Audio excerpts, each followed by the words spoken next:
But people don't realize what got you from point A to point B is not what's going to get you to point C. The only way you'll get to there is if you fucking fail. If you haven't reached that next level and you don't know what that next level feels like, then you're never going to build the resiliency of that next level because you haven't been there to feel it before. So what did that teach me? That I want to be heard because I didn't want to be like that kid that didn't have a voice. Now I have become my dad. So I've actually became him because We can make it happen. That would be awesome. All right, welcome back to episode 14 of Business, Brains, and Bronze. Guys, we got the entire trio with us here, and we're recording a lot earlier than usual. Myself was late to the podcast, per usual. No, not per usual, but we're all here. Gentlemen, how are we doing today? Good, man. I feel great today, actually. Bro, you had a busy day yesterday, it sounded like. Yeah. Ooh-wee. I've had a busy couple weeks, actually. Very, like, busy would be an understatement. Go into it a little bit. What's been going on with the clinic? So we are, my partner and I, Graham. I don't know if I've ever really went into depth as to like who Graham is and partners in the clinic and stuff. So Graham basically is, he's been my best friend since 6th grade. And throughout like once we graduated high school, we've always been able, like, best man in my wedding. Like, I've known that since like forever. Like that's always been like, he will be that. But we kind of like drifted apart a little bit throughout college. But we've always just been able to pick back up where we left off. So uh, we kind of picked back up where we left off at the end of, well, about mid-year last year, and just got super tight again. And then started talking about business and stuff like that. So essentially that's how the clinic partnership ended up. But Graham and I, so Graham moved from Winston-Salem, North Carolina, down to Wilmington to open the clinic. And we've been like the hands-on kind of operators of the clinic. And we bought out our partners. Basically, my brother-in-law was one of the partners. And he had his business partner who he was splitting his equity with. And we bought them out and kind of just doing our own thing now. Grayson's brother-in-law was, I mean, he's super, super, super knowledgeable guy, super, super great at business. He knows this industry top to bottom, left to right, but he's 4 hours away. He lives 4 hours away. He also is very busy. He owns 4 Gold's gyms, 3 clinics, 2 telehealth clinics. He owns a software company, 4 clinics. Well, more so like he owns a software company that's like the pharmacy network for providers to be able to use in their clinics. He also just built an EHR software company, and he owns a marketing agency for clinics. So he's very connected in the space, but as you can tell, not a lot of time to just put into, what is our baby.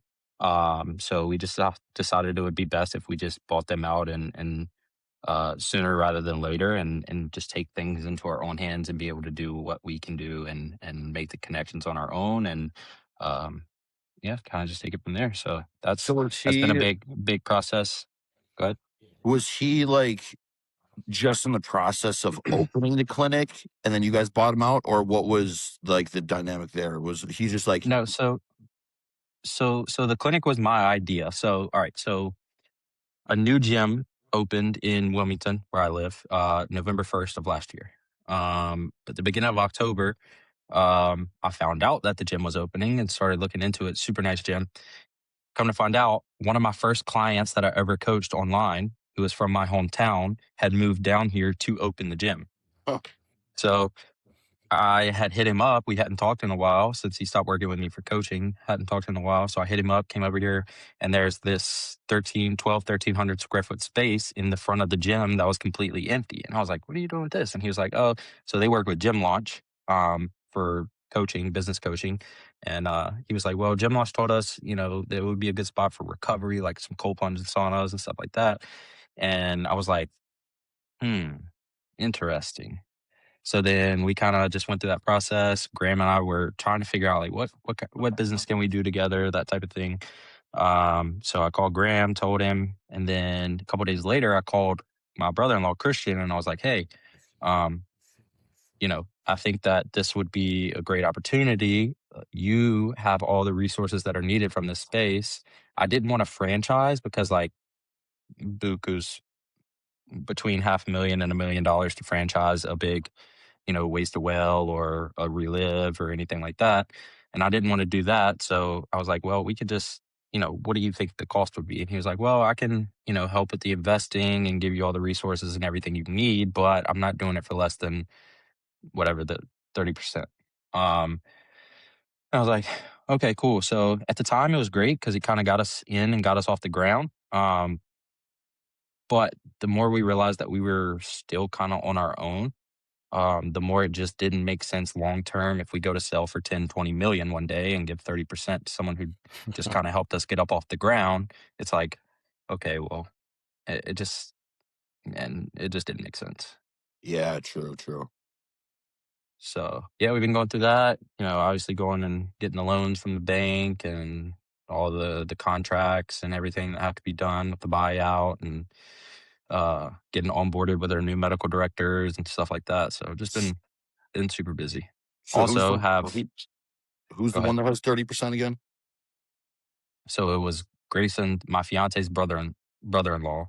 Okay. So my brother-in-law, So Christian. does he still have 30% once you guys No, sell? Okay, that's what I thought. Okay. no. So we bought him out. Yeah. Yeah. So, and then Gotcha. in the Well, midst that's of good. all that, obviously, Grayson is now about to be 29 weeks pregnant. So, baby is coming very, very soon. We're Bro, getting down how in the excited are you, single. man?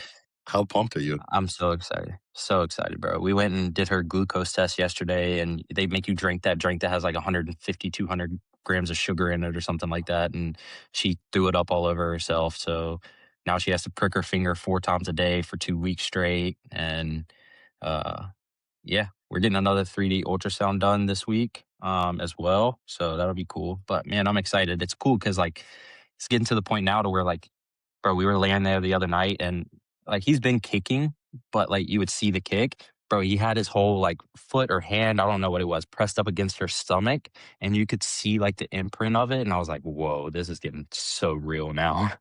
Oh, dang, bro. Okay, so Yeah, what's this glucose drink? Like if you throw it up, then that's a good sign or a bad sign? Like what? Yeah, so basically they're testing them for gestational diabetes. Oh, Um, you ever had an MRI or a CAT scan where you had to drink that dye yep. before you do it? sounds So like it's my essentially, interest. yeah. It's essentially that, but just loaded with sugar, and then they test your blood glucose after and see like if it's in a certain range or whatever. And I don't know what they do, but she failed it, so they didn't do that. Ah, gotcha. Yeah, Well, dang, man, you got a lot going on, dude. But Uh-huh. that's so exciting, bro. The baby's coming. yeah. Oh, that's awesome. Also, I have like 8 people in prep right now, so Bro, I have so many people in prep. It's so crazy. yeah. Dude, I love So it though, have man. somebody. I'm grateful and blessed to have it. I'm gonna be traveling so much though, dude. He's about to Yeah, have 9. yep. About to be 9. About to be Literally, 9. bro. Mike, what about you, man? Last podcast, you had some in-person people come in, right? You had some Yep. people come to Yep. the We have headquarters. another How'd that go? workshop. We have another workshop this week. For the month of April. And so we're Nice. excited about that. Got fun enough actually. Cameron Cheeks coming in. The other guy got like 240,000 followers. So we have this wide variety of people coming in. So it's like it's really cool. The pros coming in. So actually James is it Fortis? Fortis. Yeah, his older Yep. brother's coming in. Andrew. Yep. So it's like we got this wide variety of people. So it's really cool to get like different business owners finding success in different niches inside one Hmm. place. And Hmm. because it's like everybody has the same issues. It's just Yeah. what color is it, for you. But Yeah. what's exciting to have that happen. Um Yeah, last week I worked out with Elias. I was sore for like 3 days. Bro, he trains hard, man. He Um, That's trains a hard. big. mhm. And then a lot of pull focus. I say pull focus, a lot of row focus, not a lot of pull down focus. Yeah, Um, it's because is he's that so normal? wide. Yeah. Is He's it so normal wide, that's but like his I lats. feel like a lot of amateurs, maybe this is just me being amateur. It's like for so long I was just like pull down, pull down, pull down. And I think like I look at pros and like they hardly do pull downs at all. Did you do, was there any lat focus rowing or was a lot of it thickness Yeah, and back? most of it was. I feel like most of it was. Actually maybe it was like 50-50. So essentially the workout we started with a lat straight arm lat pull down with the rope to warm up the lats, and then went into the mega mass row, Yep. Mhm, kind of like a T-bar variation. So that was like we're rolling over with the lats, but then like focusing on mid back. And then we went to another row where you sit in and we're basically pulling. So we went wide on the mega mass, and then here, kind of like I think it was an Atlantis row, but they're basically like pulling outwards on like Oh, a I saw track.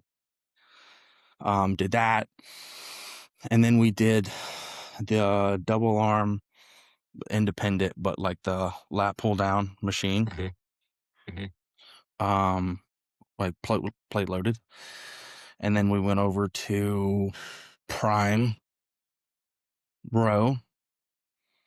So it was just like row pretty much the whole time. mhm. I Um, noticed that those some of those higher level competitors. Well, I mean, even Elias, man. I mean, like he's a pro and he's got third at Detroit, but he's still like a rookie to this shit. When it comes to open, yeah, but yeah, he's got a very good sense of training, like what he needs to do for his training. Because like a lot of those guys, they'll just be like, "Oh, I'm going to keep doing what I've been doing to get here," but people yeah, don't realize what got you from point A to point B is not what's going to get you to point C most of the time. And like totally. That those makes a lot of sense. a lot of people lack that thickness. And that's one thing for me where it's like it hasn't been the pull downs that's gotten my lats thicker. It's the lat rows that's got my lats Yeah, thicker. And it's like completely just like taking your core out of it, lightening that load up a little bit. And it's just like, okay, uh-huh, how far or how much am I abducting or adducting my elbows? And where's the chest pad, on my chest? Am I rocking into it? Am I elevating it? uh-huh, And sometimes it's weird though, because I don't know if you're like, this is what I think about. Sometimes when I'm doing a lat focused row, I'm like, am I getting enough range of motion? Am I extending enough? Because when I'm so focused on an upper back, mid back focused row, my shoulders roll over. right, I fully open up. But if you do that exact same thing with a different positioning for a lat focused row, it kind of like it takes the tension off of the lat. So it's correct. a mind fuck for me. But like when you're doing a lat Uh-huh, focused row correctly, you shouldn't be focusing on that spine like fish bowling over because then you're right. taking the lats completely out of it. So just for people Mhm. listening, like I hope that helps. Yeah, we Something that I always definitely because say I was is, like doing that, starting to like shoulder blades start to roll, and it's like your lats lose it. Yep. mhm, And then he was like, a lot of my range of motion, if you would, is shortened, where it's mhm, like it stays on the lat the mhm. whole time. Yep. Yep. Which So, also too, I got really sore in my like brachialis and forearm, like where the next day, like I couldn't pick up my bag without like a deep pain. And it's just like, okay, so full extension, that arm's able to relax. But when you stay in it, that bicep is staying activated the entire rep. Yeah. And so dude, my my forearms and arms were just like deep ache pain from just row. Because I like for the most part tried to stick with his weight for the most part. I didn't, but he was like, I don't really go that heavy, you'll see. And for a guy that's 260 at like 5'9", whatever he is, like yeah, he didn't really go that heavy. Like he was doing like maybe a plate or a quarter more than me on stuff when from a size ratio it could have been easily 2-3 plates. But it was just seeing him just stay in the contraction, which is much different than I would say that I would typically train.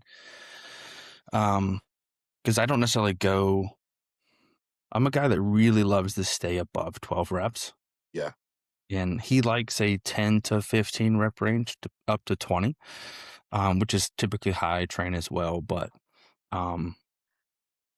yeah, he didn't. I wouldn't say that he went to like I lost form failure on like anything. Mm. Versus I'll like my last two was like a grunt, you know what I mean? And it's like I'm starting to lose it. He would not go to that level. He would like mechanically failure and then stop. And that's the thing Something I tell that's people with the go ahead, Nick. no, bro. You've been waiting. You're good. Oh, I was just gonna say something I tell people before we get off this topic with the lat focus stuff is like if you take your hands and put them by your side and then turn your palms to the sky and lift up without your shoulder elevating, however high you can take your arm without your shoulder starting to raise, straight arm, Mhm. um, that's your range of motion for a lat movement. Yep. So like if you're going above and beyond that, so like mine's like right here, right? So like if I'm doing a lat pull down, I know that I'm staying here. Like I'm not coming here with it. I'm staying here with it because then my lat's gonna be engaged. So that's a good little trick for people listening to. 100%. I haven't thought about that before. That makes sense. But My like, yeah, charismatic a takes lot of over mine. guys on a lat pull down, you know, like let's say it's like that Nautilus single arm pull down. Okay. They'll let that, they're one of two things will happen. They'll let that higher back stretch or elevate that scapula. That shoulder will come all the way to the ear. And then the first half of the movement is teres, rhomboid, rear delt. And then they get a little bit of a lat at the bottom, or they stop right here. And then this is the range of motion. And you're still not getting a full stretch out of it. So it's like, it's one of those things where sometimes I think people break down their training too much and they don't realize, like, okay, there's a nuance to everything. But at the end of the day, sometimes you just got to move the fucking weight. But I you get to agree with a that. level like Elias, and you just said, Mike, that he wasn't taking things to that crazy grinding rep range of like absolute all out failure where the joints can't even move the weight. To be honest, I struggle with that myself. I love training to where I cannot move that weight another fucking inch. But guess what Yeah. doesn't love that? My freaking central nervous system.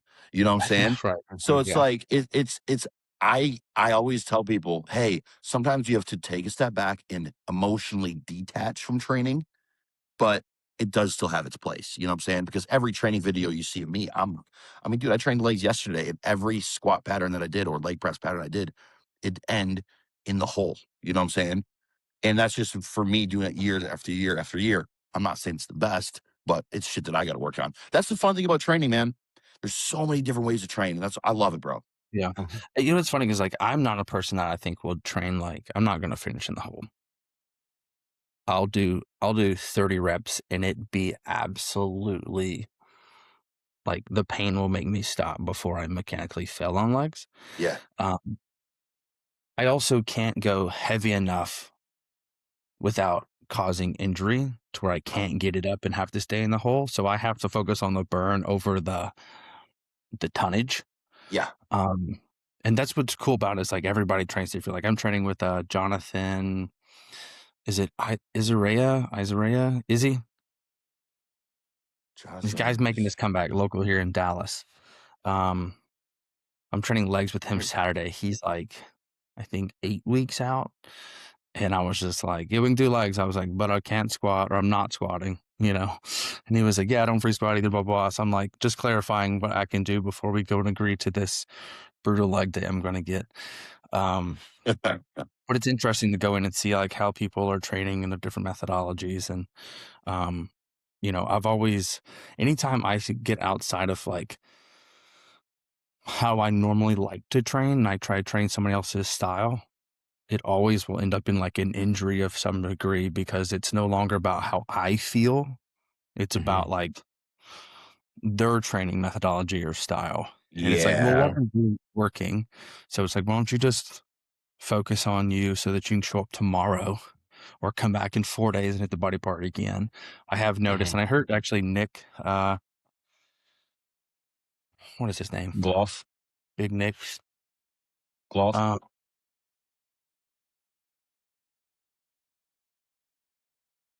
Jeez. He just competed with Arnold. Just his own diet. Nick. He just competed at the Walker? Ironman Open. Walker. Yes, Doc Walker.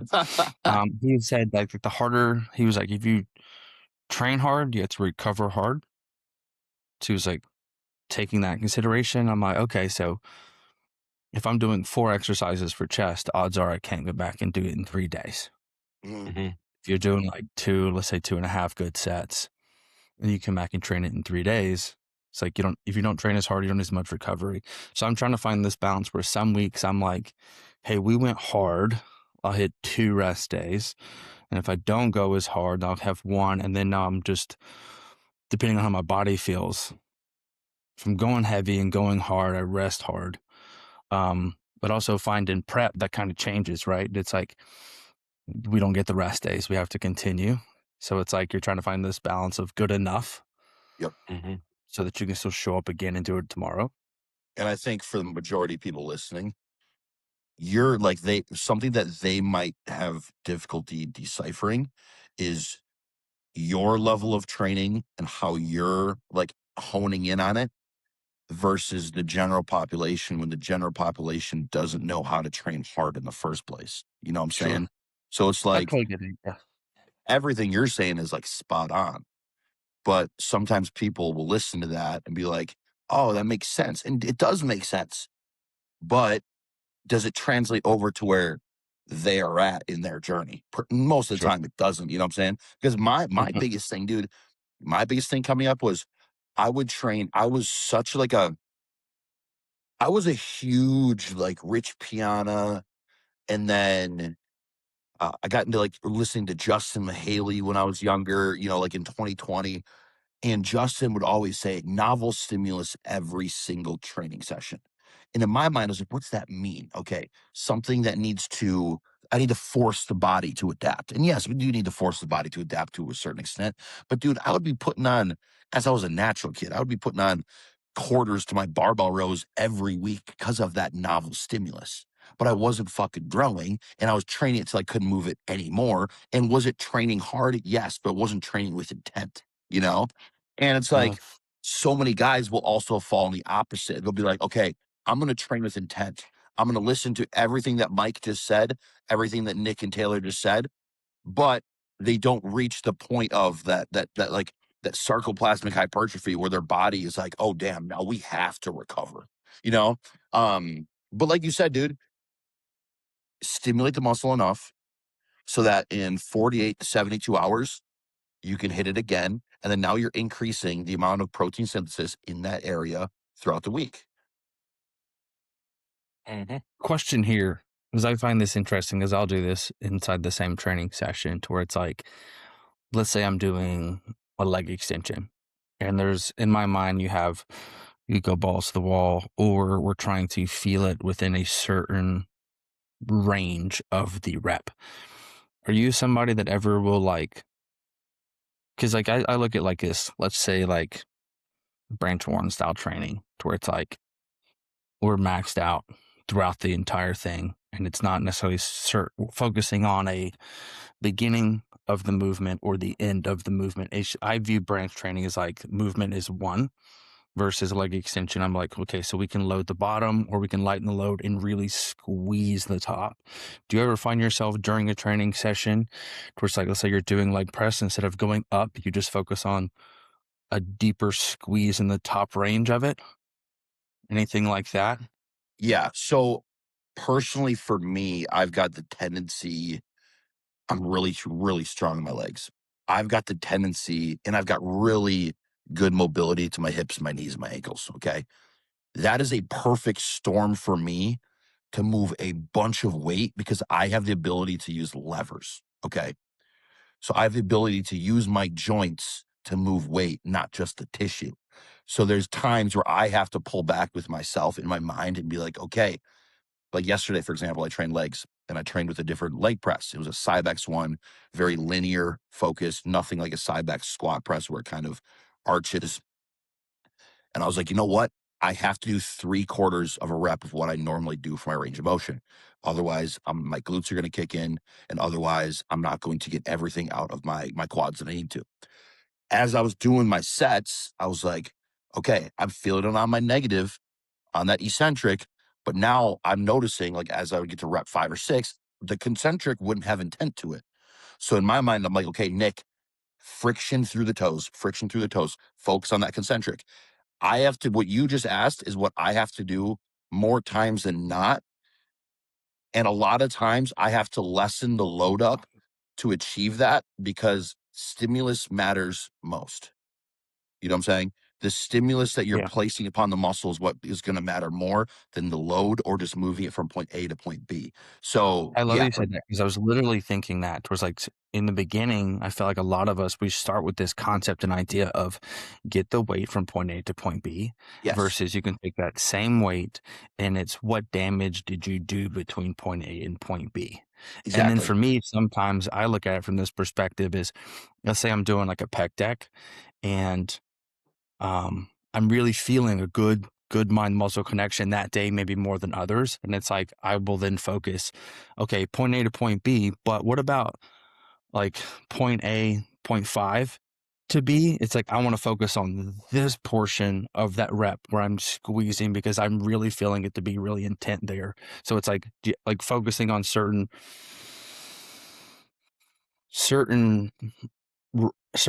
range inside the range of motion Yeah. of like really being intent on either the beginning or the middle or the end of that rep. Yep. I feel like 100%. that's something that comes in time as Yep. you inherently are feeling it during that exercise. Because I'll chase that pain. It's like, hey, I'm not feeling this in the bottom of this, but I am in the top. Like some days, like I just follow that. Because like every week the same machine doesn't induce the same amount of pain and Mhm. during the same amount of rep range or so. Like I don't know why, but it's like I'll just lean into whatever is feeling good that day, and I mean good as in like pain, Yeah. good pain. Yep. And I'll like just find that pain and just dig into it, whether that's bottom of the, 100%. that's middle of the rep, or that's top of the rep. And I will sometimes say from load's going to be a big depending factor for me sometimes for that. It's like, all right, I'm feeling this in my quads or I'm feeling this in my chest, but am I feeling it just in the stretch? Or am I feeling it just in contraction? And like, where Mm-hmm. can I like where can I maximize this movement pattern? And sometimes like, okay, Nick, you're doing this pec fly and you're feeling it really good out front, but you're just jerking that front delt when you're stretched. Okay, back this load off a little bit, depress those shoulders. So those internal cues, man, like internal cues help me so much. But I'll be honest, there's days where I grip it and rip it, and those are my best workouts ever. I was about to say, I would prefer from a coach's standpoint that someone learns how to just grab weight and move the shit all the way to failure and then teach them proper form Sure. than I would try and teach them proper form because the thing is like people get paralysis by analysis and they forget that nothing matters if you aren't just moving weight. Like Facts. you can have the most perfect form in the world, but if you're not training hard, it doesn't matter. Yeah. So like if you just learn how to train like a fucking maniac and then add the proper form on top of it, even if it's like 90% proper form and then the other 10% is still you training like a maniac, you're going to make far more progress than someone who's worried about squeezing every single tendon with 20 pounds or Yeah. whatever it is. Do you Yeah. I would guys have have to a say question? that the When you guys are in the gym, intensity. Go do ahead. you see do you okay, so Taylor, with what you just brought up, this that kind of reminded me because like 10 minutes ago, that's where I brought when Mike started asking me a question about training. That's when I brought up like there's so much nuance to it, but sometimes you just gotta move past the nuance and just do Hmm. it.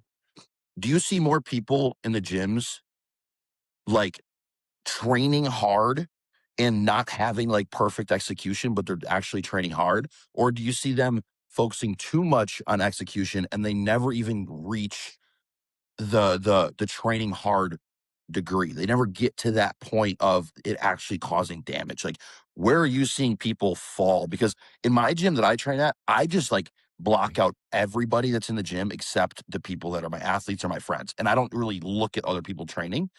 So what do you guys see at your gyms? To be honest, I think I see majority of people don't train hard and don't know how to train. Oh shit. But if I had to move outside of the majority, um, I would say more people are too focused on doing the right thing rather than training. I would say 90% of people have never truly trained to all out failure with proper form. Mm, Yeah. yeah. Wow, that's good. Because this is the way I say it. This is what I tell my athletes. And it always it's harsh, it's dark, but it reframes their brain.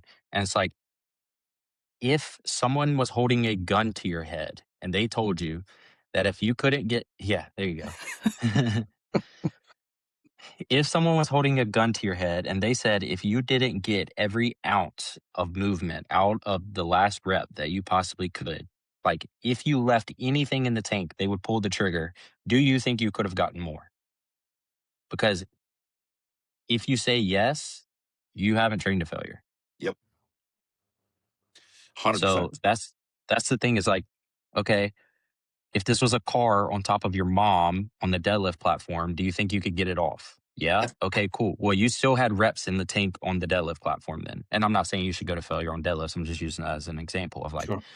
you know, it's there's always more in the tank than you think there is. Even for myself, like like even people who train really fucking hard usually are still training 1 to 2 reps in reserve. I mean, boys, think about this, bro. Most people don't even know what 5 reps in reserve is because they stop Yes. when the burn gets there. You know, Correct. burn doesn't mean shit. Hmm. Okay. Burn is just your most of the time. I'll be straight up with you, dude. When I feel a really tight burn, like I'm training chest or something, I'm so used to exhausting any muscle that I'm training. Okay. And just going to all out failure. That burn most of the time for me is like, damn, my chest is I'm dehydrated today, bro. Like when my chest gets tight and I can't feel the contraction as good, I'm like, that tells me that it's not, it's like that's just dehydration for me.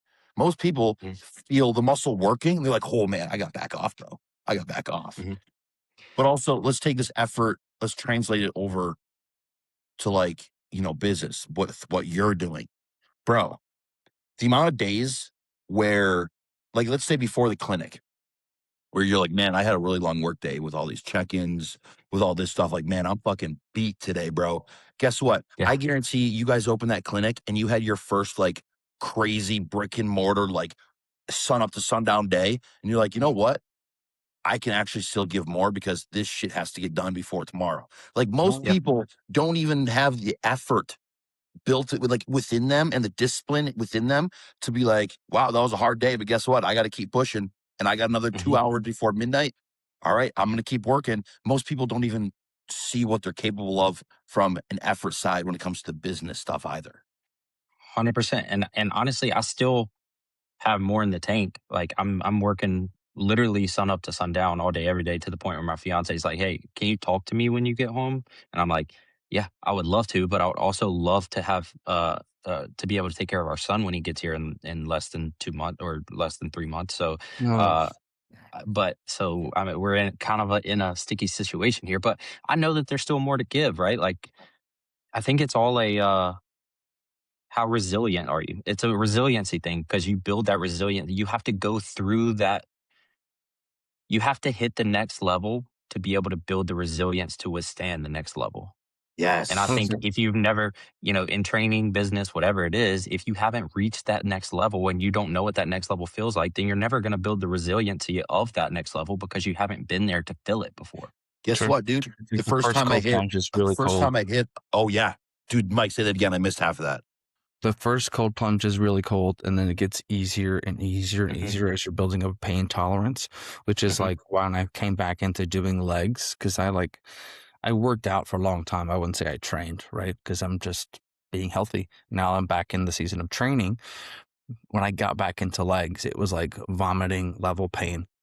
And then you get a little bit more used to it, a little bit more used to it, a little bit more used to it. All of a sudden now I can do legs perfectly fine. Yes. Somewhat. So with that being said, like I made this video yesterday. I was helping my wife vlog. I think it was on Sunday. And I was like doing like abductor. And I was like the point of training is for it to hurt. And I was like, now you want to take like to me a vocal cue. If I'm really speaking to women, I said, if you're wincing, it's burning, but I don't think the weight's heavy enough. If you feel like you need to grunt from the pain, the weight is appropriate. Mhm. Wincing is that 20 to 30, 50 rep. Like that really burns, but I don't Mhm. think it's enough stimulus. Yeah. So I think there's a difference between like grunt pain and wincing pain. You, Yeah, you I know agree with how that. you know what the first thing I look at when an athlete sends me a training video is? I fast forward to the last 3 reps and I look at their facial expressions. Bro, yes. A facial expression will show Yeah. you if someone is truly going to failure or if they're not. Because if they're plain faced or if they're like, you can tell they're faking it, then it's like, like, no, bro. If you're truly training to failure, you look like a fucking demon. Yes. Brother, I'll tell you You what, look like man. there's a demon inside of you. Dude, you know in like those war movies, okay? When an explosion goes off next to somebody and then their vision's blurry, ears are ringing. Motherfucker, when I Yes. get done with the set, I've got so much sweat in my eyes. My eyes are swollen. My jaw's cramping. Okay. Like, Hmm. I don't want to hear anybody talk next to me. I can't even hear my Hmm. music at that point anymore. And I just want to look down, take my hat off, and just like control my heart rate. That Hmm. right there is perfect example of what you're talking about. But It also, always, oh, go sorry, ahead. continue. I was going to say, it always happens like when Parker and I train legs together, it always happens. I will hit the top set of a hack squat, leg press, whatever it is, and I'll get up and I can't hear anything. It's just like it feels like I'm in a tunnel and my ears are ringing. That's how you know you're training hard. Bro, my training partner will be like, he'll give me knocks, be like, good set. 30 seconds later, a minute later, if he like asks me a question, I'll literally say, dude, shut up. Like, I'm like, Yeah. I'm not talking. Yesterday, Yeah. I'm training legs yesterday and I get done with a crazy hack squat set. And I'm getting out of the hole. Okay. And I'm trying to take my belt off. My belt's frustrating me because I'm gassed. Okay. And I'm like on the ground. My girlfriend comes up to me just to ask for a spot. And I'm like, what? I'm like, what is it? Like, I'm dying here. She's like, I just need a spot. I'm like, I will be there in 2 minutes. Like, Yeah. let me just breathe here. But dude, I mean, I had this instance the other day. For this may help people. Your coach asks for training footage, okay, and you send training footage. Sometimes people don't know the importance of sending training footage. So what they'll do is they'll still send it and they'll just check the box of sending it.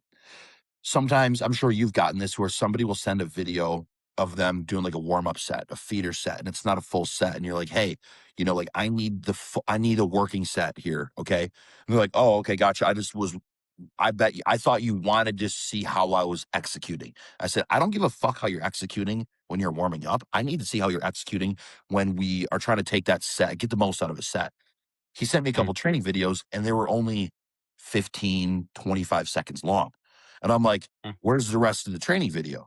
He's like, well, dude, I cut it down a little bit to save space. So I said, send the full thing.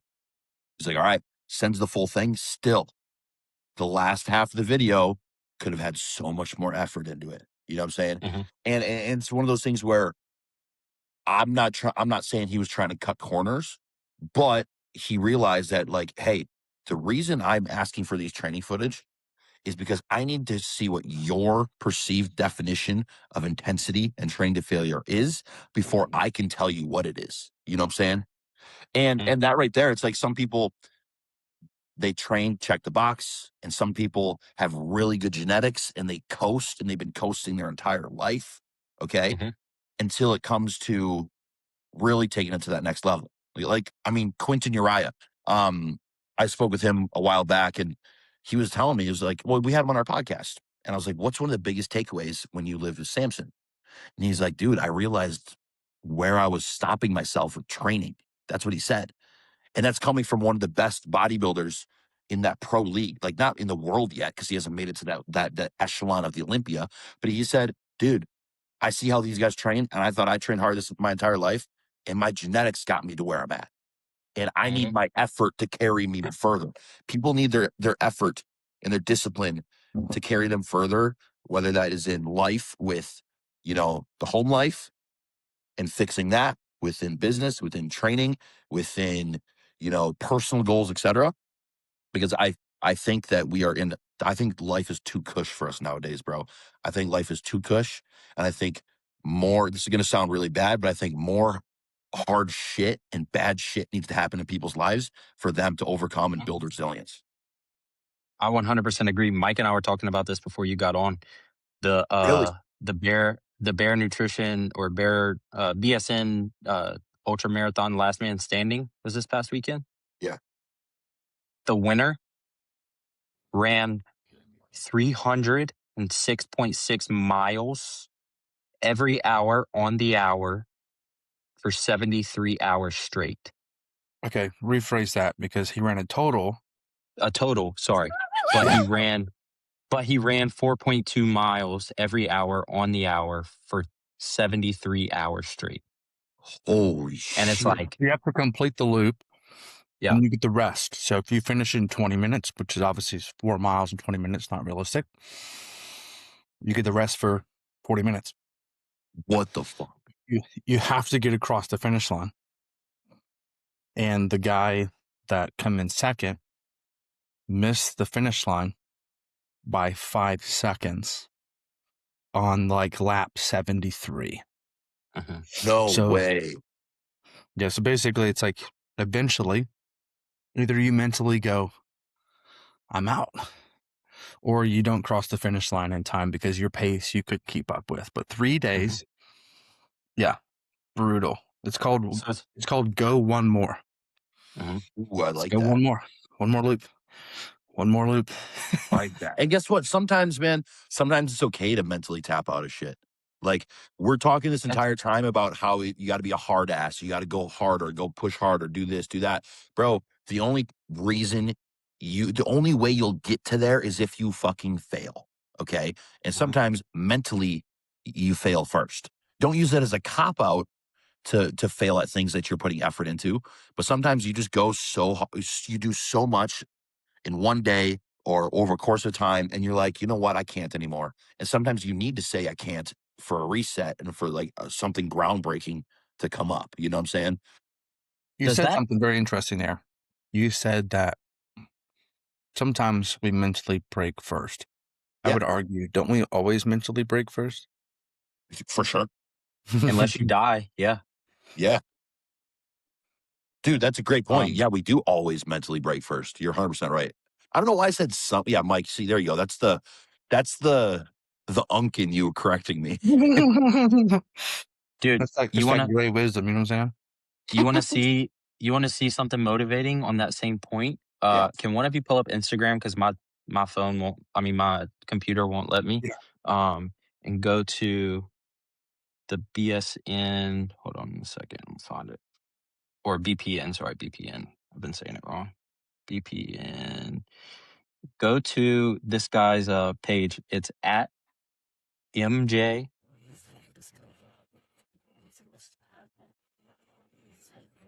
The guy that won? No. Oh. So MJ? So not at BP. MJ_EGAN.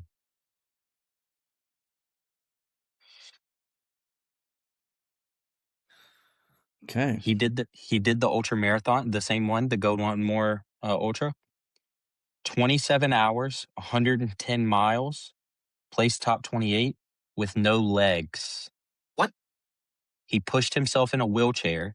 No His way. wheelchair got stuck in the mud, and he got off of the wheelchair and pulled it across the. There it is, right there.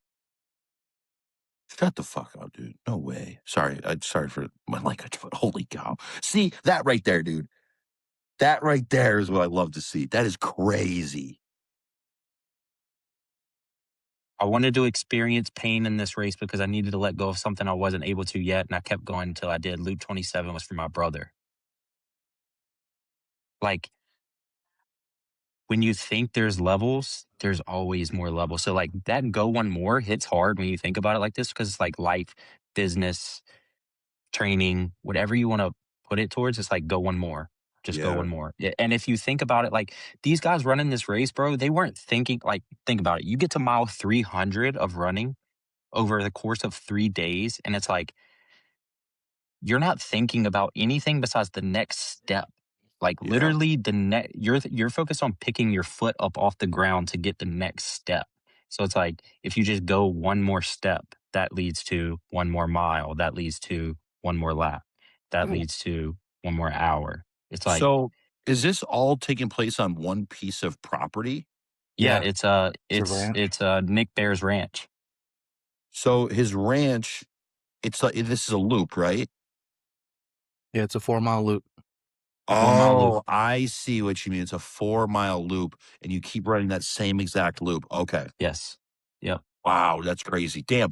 Honestly, that's a mental like imagine that Oh doing that. yeah. You've seen the same terrain, the same ground, the same everything constantly, constantly, Somebody constantly. somebody somebody said that. They were like running a normal ultra, a 100, 200 mile ultra is not easier, but easier because you're seeing different terrain. You don't know what's coming next. Like this one is like you've ran the same 4.2 miles over and over and over and over for 72 hours straight. That's Yeah, but crazy. Wait, there's a so guy that won. the guy that we just saw, he got second? No, No, that was just a guy that he did got good. 28th. Oh, gotcha. That's crazy Yeah, this impressive. is the guy that won here. Bro, if you go on his Instagram, he showed a picture of his feet after. Oh, I Ugh. don't know. See that? Bro, he had the gnarliest blisters and like, ugh. I can imagine. And then I'll complain about training legs and being sore for 2 days. Yeah. Yeah, dude, I think these guys like mentally something's wrong, man. Well, I Oh, for mean, sure. the guy that didn't have legs, dude, he was in the military. He got blown off. I mean, I'm sure like literally he's at I'm not saying he doesn't have dark days, but like he's at a place where it's like, you know what, every day waking God. up, I'm just grateful to be here. You know, him doing that Mhm. shit, it's probably like, dude, from what I've seen overseas, from what I've done, you know, this is Well, nothing but a peanut.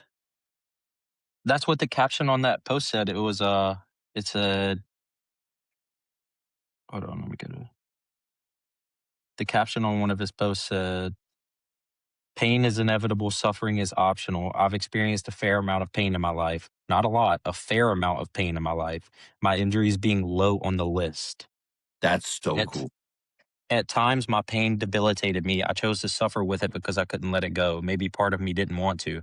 I wanted to experience pain in this race because I needed to let go of something I wasn't able to yet, and I kept going until I did. Luke 27 was for my brother, Abdul Niazi, a man who embodied and taught me the true meaning of compassion and service. Life can be painful, brutal at times, but that pain can be used for something good. Maybe something as simple as a guy pulling a wheelchair through the mud." Wow. Dude, that makes sense. And And the guy he was talking about was killed in war.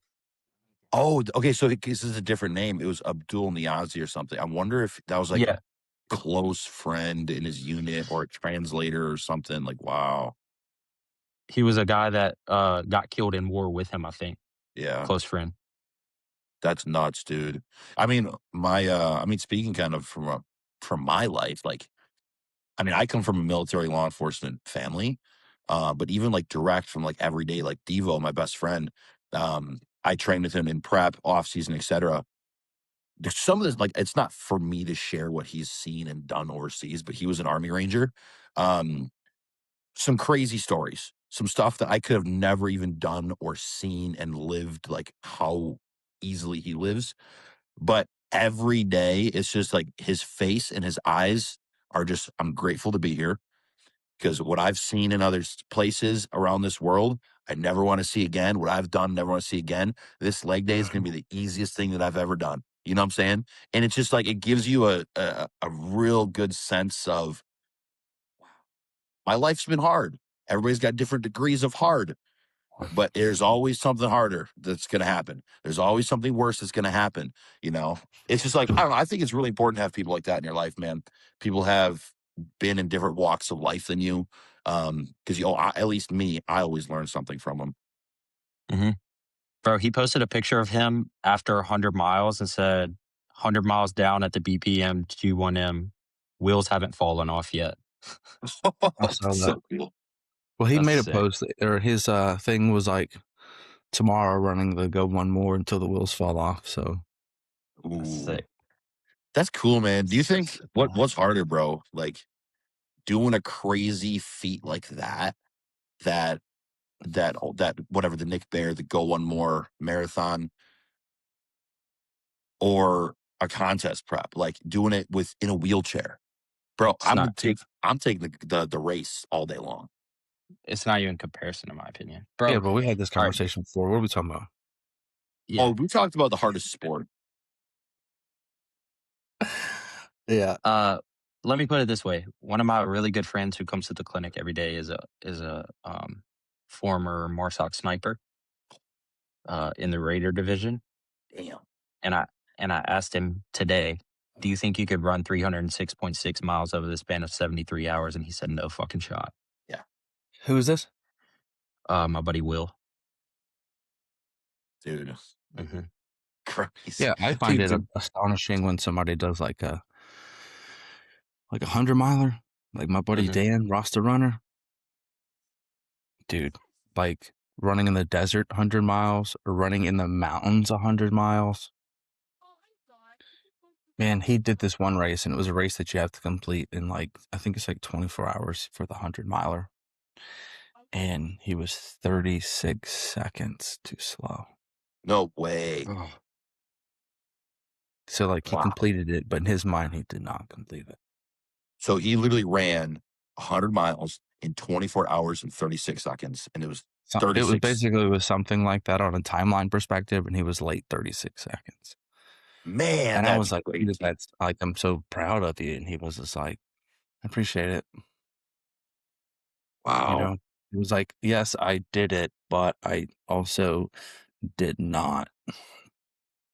If you weren't into bodybuilding or coaching or business, and you just like financially you could do anything or any sport, what would it be? Hard thing or just something for enjoyment? Because obviously I don't think running 100 miles is enjoyable. Let's do both. Both. Okay. Hard thing. Hard thing for me would probably be something like that. Or like high rocks is pretty fucking hard. High rocks is cool as shit, dude. I mean, I call me like gay, but I think high rocks is cool as fuck. I like it. It is cool the fact that anybody can do it. Because anybody can do it, my question becomes, is it hard? Yeah. Can you make it hard? Absolutely. You can make it. That's cool about it is that you can equally make it hard for every individual because it's all based on your intensity of the push. That determines how hard it actually is. Yep. So that's an interesting concept there. Because that's probably the only sport that anybody can do. And you can equally make it equally as hard for everybody. Yeah. I would find zero enjoyment out of like a deep chest burn, bragantry thing. I've never enjoyed any type of endurance sport. I just haven't. Like I've tried. I just haven't found enjoyment in it, like whatsoever. People's like, oh, running high or this, that, whatever. And I'm like, no, I don't get it. It's not a thing that I don't enjoy pain because obviously like I bodybuild, but it's just different. Like honestly, that heart rate getting to that level, and then like usually like that type of calf burn or like just zero interest. Yeah, I think for me, something hard that I would pick that I would more so enjoy like as a passion. It would have to be. I would want to be really good at like endurance swimming. Like that just for me, like that is a crazy feat in my mind. Especially too when it comes to like the art of the breathing and control, like same thing with running, controlling your heart rate, etc. And then something that I would pick that would be a little bit more maybe enjoyable. I don't want to say enjoyable because it's kind of like contradicting to what I pick, but like some type of martial arts fighting, like UFC. I was literally, you took it out of my mouth. I was literally about to say something that I think is really hard, but also I would enjoy if I had one thing. One sport would be I would love to be a good UFC fighter. Yeah, combat sports are so interesting to me, man. I fucking love combat sports, MMA, wrestling. There's a person like I'm a that's wrestler at done heart, but jiu-jitsu. A blue belt, trained for like 5 years. I love it. It's just so injury prone. I do too. Yeah. Towards like 1 week it's a shoulder, 1 week it's like I think I broke a finger. Just anything you do competitively in combat is going to have injury. Those Yeah. guys just are walking injuries typically, but it is a lot of fun. It is a very humbling sport. Out of all the martial arts sports, I would say that jiu-jitsu probably is the most humbling because your size is irrelevant. Mhm. Like LeBron James can go on the mat and get destroyed, but he can go do any other sport and hold his own, except in jiu-jitsu. So that's a very interesting take to me because I came in at 250 and got wiped by a guy 150. Regardless of what Bradley Martin says. So it's it is it is fun. It is a lot of fun because it's like you go in with this intention of like I give it my all, and then you walk in there like your energy effort is irrelevant Is because it's all jujitsu, this may be a very naive question, but like, is jujitsu actually a sport or is it just like a go along with the sport of martial arts combat? there is a sport. You have like the IFBBJ. Like there's a whole division where people compete against each other, world renowned. That's where like all the big names were made. Hoist Mm, Gracie, all like it was competing at these events where they became who they are today. mm. So it is very, very, very big. It just doesn't get a whole lot of attention because it's not a combat sport. Don Kuza's brother-in-law I is mean, there a is no knockouts. It's just points and submissions. And so Mm. those are not, no one cares about a submission because it doesn't, and it's not like, sexy, entertaining. but it is to those that understand the difficulty level or how it came about because it is a game of chess, not checkers. And like boxing, like to some degree, is like checkers, not as much chess. Yes, are there ways you can set somebody up, but jujitsu is one of those things to where it's like there are 6 different moves made to achieve something, and while you were trying to go there, there were 2 different diversions that came in that had to make you do something else to get to the same place. So it's like it's a game of 1,000 moves that you're trying to use every second. So it's a game of inches. So it's like if I have the collar 1 inch in the wrong place, I can't do the move. So it is a very interesting game that takes a lot of high level skill and patience. Yeah. Man, like when you get somebody good and you see them, it's just like when you understand the sport, it's just like, wow, like that's crazy. Yeah. Mhm. One of my close buddies, here in Milwaukee, Brandon, his main, like, he coaches jujitsu, okay? Like in person. And what is it? He's right now he's coaching like the best MMA fighter in the Midwest or something like that. I may be botching that. I don't even remember his name, but he's coaching him for grappling. Uh-huh. And I saw the guy in the gym the other day, not Brandon, and like the guy that he's coaching. And he walks into the gym with a barbell on his shoulder. Okay. And I'm like, the hell is this guy about to do? And the crazy thing is, dude, you look at him and you're like, all right, he's jacked. He's husky. He's got that farmer build to him. And I've seen videos of him grappling with Brandon before, and I'm like, what the hell? Like, this is crazy. And then the dude just starts squatting 5 fucking plates. And I'm like, how in the world are Yeah. you doing that? And you're putting in people into all these crazy moves, like all these crazy, like it is so cool. Um, it's a different world, man. And like it's crazy to think like you brought up injuries before. Dude, bodybuilding, I'll be doing a set of something and I'm like, oh man, I tweaked something there. That hurt a little bit. I hope I don't get injured. I hope I don't have a micro tear in my bicep or something. And then I was watching the fights last Saturday and there was the 2 heavyweight fighters and he was like, yes, I forgot his name. So and so had like 4 surgeries last year, 2 surgeries on his nose, a surgery on his jaw and then something on his back or something. And I'm looking at him. This guy's face is just brutally just bloodied up, cut up. And I'm like, yeah, this guy's going to need another facial surgery after this. Yeah, And they bro. don't care. They keep doing it. And I'm like, and I'm worried about a little bit of a micro tear in my bicep. And this guy's got a shattered nose, orbital bone is probably shattered. And I'm like, that right there is a whole different level of human. Yeah, so when you guys say in MMA, I was like, I've taken a basketball to the nose. I'm good on taking a fist to the face.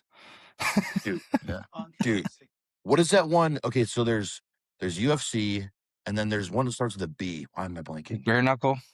No, Yeah, not bare bare knuckle. knuckle. Did you see that guy's nose get inverted in his face last week? Bro, I saw a guy was He got doing bare hit and knuckle his and nose went in, Ew, bro. which is I saw a surprising. bare knuckle Why? fight. Because your nose goes in your brain and kill you. Yeah. Yeah. Crazy. I saw a guy doing a bare knuckle fight. His eyeball fell out of the I socket. saw that too. That was crazy. I saw a video. Don't send it. No, I'm not. What is this called? thought- It's not bare knuckle UFC versus. No. Dom Kuza's brother-in-law is a world champion jiu-jitsu guy. Nice. Is he Yeah. Brazilian? No. He is Arabic, I think. Chaldean. Yeah, Brazilians run that world, man. Actually, funny enough, so the absolute best no-gi grappler of all time, his name is Ryan Gordon, who is white as can be, from New Jersey, who now lives in Austin. He's been on Rogan. But he calls himself the king.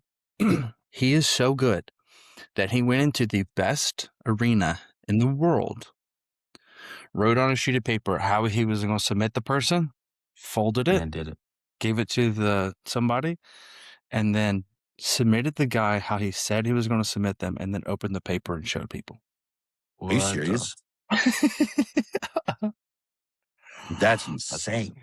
It is absolutely diabolical. You know, me and Grayson were having to talk the other day about the baby and like, are we gonna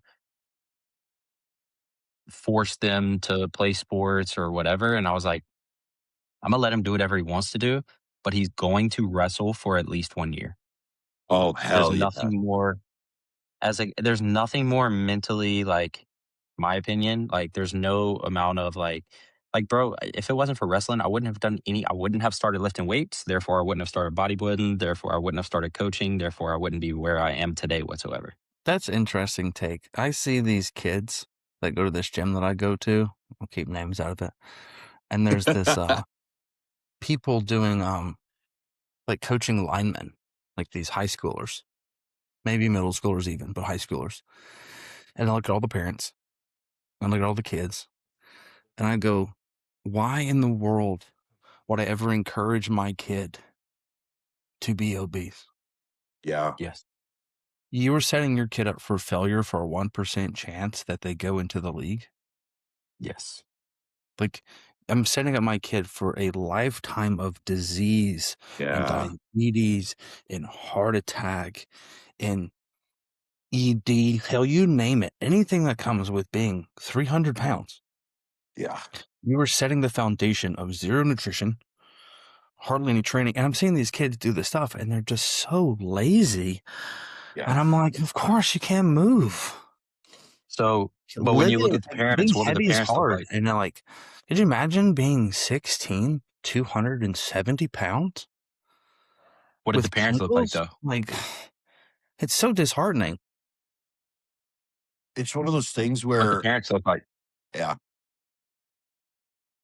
Yeah, exactly. Well, he probably didn't see the parents there, but yeah, you're right, Taylor. I mean, like, a lot of that comes down to how they're parented, but also comes down to like, you know what, man? I saw something. I can send it to both you guys. It is hilarious. It's a satirical piece of content that I saw. But it was this guy, and this has to it loops into kind of what you were asking about, Taylor. And it said men in the 1500s. Okay, and it's just like this guy acting. He's like, "Don't worry, you stay home, or I'll go off and fight the bear. You stay home and pick the berries." And he goes through every century of like the differences of men. Okay, it gets to our era right now. It's like men in 2020s says, don't worry, I'll go to work and I'll make sure I can be a stay-at-home dad at the same time as you expand your career. And it's just like, it's just goes to show the differences of parenthood, okay, and what it meant to be a man. Like the guy was having fun with it, comedy with it, how it changed him from century to century to century. Sure. Parenthood has done the same exact thing. Like we go from, I think we went from an era, at least what I remember when I was growing up, man, like it was all about, hey, get your kids into as many sports as possible. And at least in my hometown, I grew up in a very small, rural, like blue collar hometown. Get your kids into as many sports as possible. Get them to know people. Get them to do hard stuff, et cetera, et cetera. And nowadays, it's like, hey, if you want to do this, I guess you can do it. If you don't want to, you can just stay at home and play video games. And it's sad, bro. And it's the parents' fault, man. But also, I don't want to go on. It's too negative for me. Me and Grayson just had this talk sitting at brunch on Sunday because Grayson is very anti kids having iPads or tablets. She's very anti, like she hates it. Everywhere we go and there's a kid on an iPad, her own nieces and nephews, she like it bothers her really bad. You could just tell. And I was like, we were talking about it, and I was like, I think that's what I'm most excited about with having a boy is that I get to raise a man in a generation where there will be no more true men. Bingo. What? Okay. Like, that's my number one goal as a dad is to raise a real man.